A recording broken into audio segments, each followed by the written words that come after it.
Today on ELN Morning. Finding home, new data shows that some minority students feel like they don't belong. How one man is bringing a viral trend here for the holidays. All that and more. ELN Morning starts right now.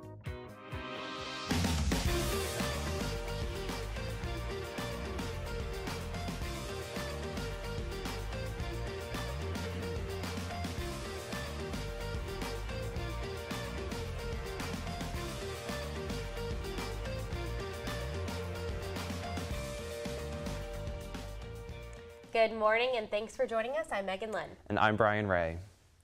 Latinx and Hispanic students make up 6.4% of the ELN population. A new report documents negative experiences at ELN for those who identify as Latinx or Hispanic. I spoke to some of these students to see if the findings match up with their experience. A new report released this week shows more than half of respondents feel ELN is not welcoming for Latinx and Hispanic students. I've never felt at home at ELN. Latinx and Hispanic Working Group was established in 2017 to make suggestions on how ELN can be a more welcoming place for minority students. 212 students and 159 faculty and staff responded to the survey. 65 of them identify as Latinx. The key findings of the report show less than half say ELN is inclusive. Many Latinx and Hispanic students worry they'll be judged, and only a small fraction are satisfied with ELN's process of bias reporting. Cristina Gallegos is a student coordinator at El Centro de Español. She feels she doesn't have much in common with most students on campus. It's very hard for me to find people that I relate to because most of the people that come in here are white and they come from very wealthy families, and that's something that minority students, most of them, we don't share those same qualities. ELN sophomore Junie Vargas, who's from Nicaragua, was part of the study. To her, the most surprising thing in the report is discrimination from staff and faculty, who she thinks should be more educated on diversity. At the end of the day, we're all people, and discrimination doesn't discriminate, or who the perpetrators of it. But ELN sophomore Ariana Reyes, who's from Honduras, says she has always felt included. Sometimes I feel like Latinx, Hispanic students might come in as a little defensive just because this is a new experience to them, and that's completely normal and natural. But by no means the teachers here are trying to make you feel like not welcomed or whatever. It's just sometimes we as minorities make ourselves think that people are going to treat us differently. Despite the findings in the report, Vargas thinks ELN is on the right track. This is obviously a thing that's going to take more than one research, or it's not going to change overnight, but I feel like ELN is definitely starting to take the necessary steps. And no amount of exclusivity will bring her down. Even though many people will assume other things, no one is ever going to say anything that will make me feel ashamed of where I come from, of who I am. University officials who worked on the report were unavailable for comment. For more on this story, visit elonnewsnetwork.com. As finals week approaches, students' backpacks might be getting heavier as they head to the library to study. Our Amanda Gibson looks into how these heavy weights could be affecting our bodies. On a typical day, students are packing their bags with textbooks, notebooks, binders, and a laptop as they zip up and walk across campus. How much do you think your backpack's gonna weigh? I would honestly just say a couple pounds. I really don't have that much in it. 10 pounds. 15 or 16 maybe. 3 pounds? Based on the 15 backpacks we weighed, backpacks were anywhere between 10 and 35 pounds, with the average student carrying almost 17 pounds on their back. While some students were surprised by the weight of their backpack, A lot more than I was expecting. That's a workout. others say they're used to it. Well, I've carried around more, so I think my body is just happy that it's not 30 pounds. But some students do think about it. I usually, when I carry my backpack, I'll carry it very, very up. So I know that it's definitely doing damage to my back, but I also sometimes just, when I'm walking around, I sometimes just take it off and just carry it because my back just cannot handle it. Burlington chiropractor Dr. Andy Von Hoek says students should be considering the weight as it will impact their health down the line. The little things that you do all day long, slouching in a chair, head coming forward like this, that places a tremendous amount of stress on the muscles of the neck and also of the joints in the upper backs. And while Dr. Van Hoek says lightening your load can help prevent problems, tightening your straps just like this can make all the difference. The higher the backpack, I mean like all the way up at your neck, right? But the higher you have it and the more towards your center of balance, it's going to keep yourself a little bit more upright. The lower you have it, the more it's going to kind of make you slouch and kind of move forward. Students walk around campus with a 17-pound backpack week after week. The extended time of this pain can be an issue. Dr. Van Hoek advises getting up once an hour during study periods to break up the negative impacts of slouching. Amanda Gibson, ELN Morning. Dr. Van Hoek recommends easy at-home exercises like stretches and foam rolling to ease any back pain that might be caused by slouching in your backpack.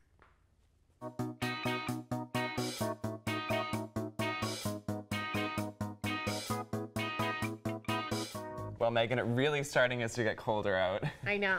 Luckily, we have our birthday girl, Samantha Casamento, live under the oaks to tell us if we should expect some snow this weekend. Samantha? Thanks, Brian and Megan. So it's pretty chilly out right now. It's around 33 degrees, so on your way to class, grab a jacket. And we're only looking at a high of around 47 today, so it's still going to stay pretty cold. Now, getting into the Phoenix 5-day forecast, we can expect to see pretty cold temperatures, nothing above 49 this weekend. I know you're all looking forward to seeing what's going to be happening with this potential snow on Sunday and Monday. So there's an 80% chance that unfortunately the storm has not touched land yet. So we can't predict an exact amount yet, but you can stay updated with that on our website, elonnewsnetwork.com. And I spoke to the provost's office to see what could potentially happen if it does snow a lot, and we have finals coming up, and they told me that the university has not come to a decision yet, but you would be notified via email. So look out for that this weekend. And as I said, check our website, Elon News Network, for updates on all the snow. Now, that's all for your Phoenix 5-day forecast. Back to you all in the studio. Thanks, Sam, and we'll find out which one of us is better at decorating cookies after the break. Take a look under your bed. Find stuff under there? What about jobs? No? Now try your closet. Still no jobs? Just more stuff?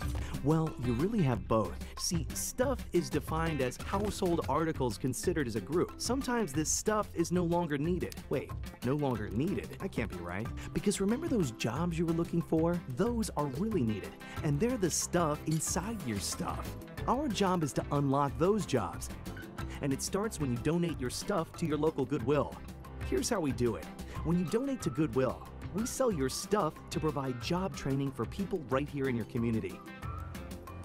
So just by teaming up with Goodwill, you help create jobs.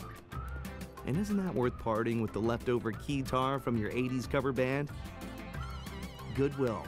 Donate stuff, create jobs.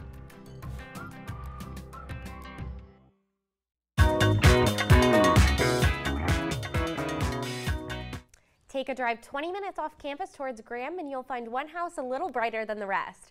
Meet the family that spends all year getting ready for Christmas, and no, it's not Santa and Mrs. Claus.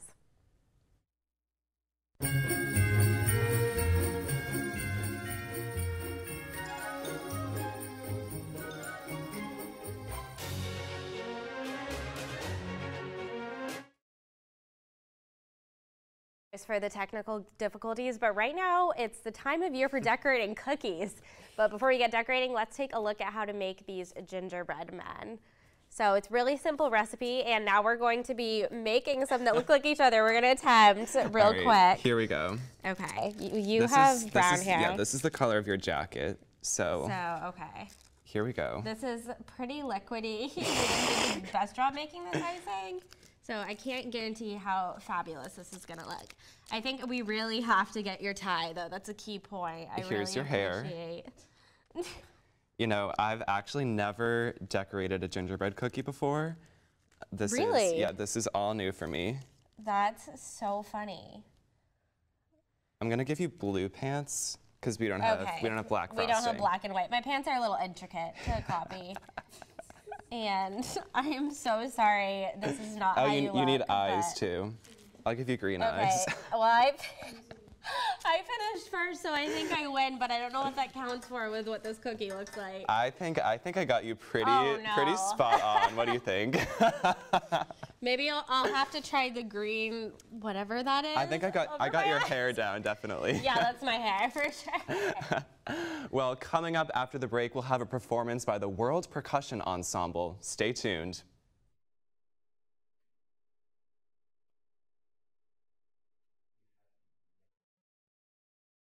Million children struggling with hunger in America.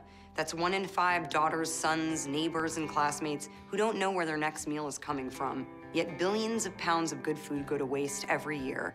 It's time we do something about it. Feeding America is a nationwide network of food banks that helps provide meals to millions of kids and families in need. Visit feedingamerica.org to help them feed even more. Together, we can solve hunger. Together, we're feeding America. Can you help me with this? My new dad teaches me all kinds of stuff. Sure. He helps me with homework. That would be 3.6795. Thanks. Yep.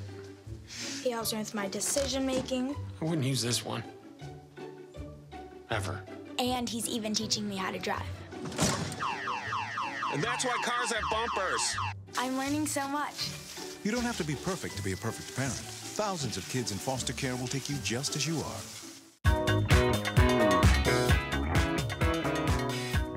Back, we have Jim Roberts of the World Percussion Ensemble here with us today. Thanks for joining us. So, what kind of music do you all like to play?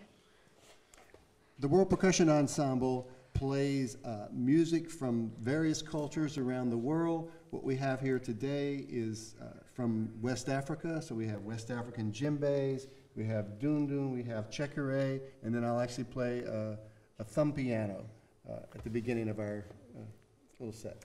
Oh, awesome. Is there any specific region of the world you guys like their music especially? Well, like I said, this particular semester we're focused on West Africa. We have done Cuban-oriented work. We've done work from Brazil.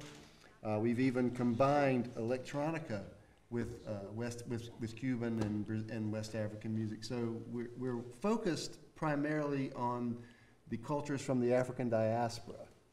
Awesome. In Africa. And how did you all come together to start playing as a group?